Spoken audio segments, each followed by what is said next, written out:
I'm Adam Anschel for Pro Football Weekly, along with PFW draft expert Nolan Nawrocki. We're taking a look at Nolan's mock draft version 3.0, looking right now at picks 16 through 20, and at 16, Nolan, are the Jacksonville Jaguars. Kind of a surprise pick last year. They took Tyson Alualu. Not a lot of people saw that one coming. Did they surprise us again this year? I don't think they do. Purdue defensive end Ryan Kerrigan would be a very safe pick at that spot at 16 slot. It would fill a great need at defensive end. It would fit Gene Smith's philosophy. He's a very conservative decision maker, likes that base hit approach, and he's the kind of guy that would be a safe, can't miss type of pick. Next up at 17, the New England Patriots. We know they have 2 first-round picks, littered with picks throughout the first few rounds. Is this a spot where they move back, or do they make a pick here? I think they're going to stay put here, but there's always possibility with Bill Belichick. You look at the running back situation; it's very old. You got 3 or 4 guys there that are pushing 35 years old. Fred Taylor, Sammy Morris, Kevin Falk, who was injured last year. So I think they're going to look hard at that running back position. And you look at Mark Ingram; he's a guy that came from a program that is very similar to New England's.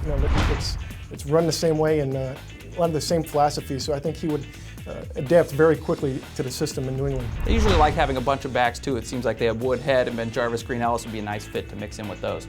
At 18, the San Diego Chargers, they've had some change along that defensive line. They have some free agents. We know Sean Merriman's gone. Where do they go with this pick? I think they'd like to stay in the front 7 and address that, find some more players for new defensive coordinator Greg Muneski. The guy that really makes sense is Cameron Jordan from California. He's a guy that could play that 5 technique position that's so important in that defense, and where they're especially short right now because of the free agent situation. He's got NFL bloodlines and really dominated the Senior Bowl this year. Is quite impressive.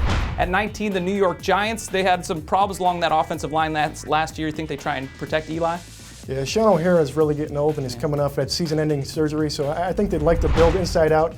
And Mike Pouncey from Florida is a guy that could fill that spot. He could play guard or center. I think he'd be better at guard, but they can plug him in right away at center and just let him get going. We'll have to see if that name kind of transfers along with how well it worked for Maurkice Pouncey, see if the Giants get the same value there. At 20, the Tampa Bay Buccaneers, a real surprise last year, a ton of young talent playing on the field, and they still managed 10 wins. How do they add to that?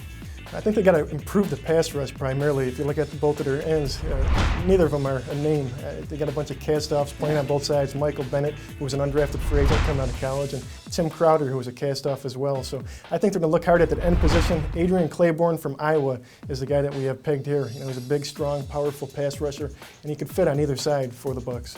Yeah, any more talent to them? It seems like they're certainly on the rise. Look out in the NFC South. That's a look at picks 16 through 20. For the rest of the mock draft, make sure to keep checking back, ProFootballWeekly.com.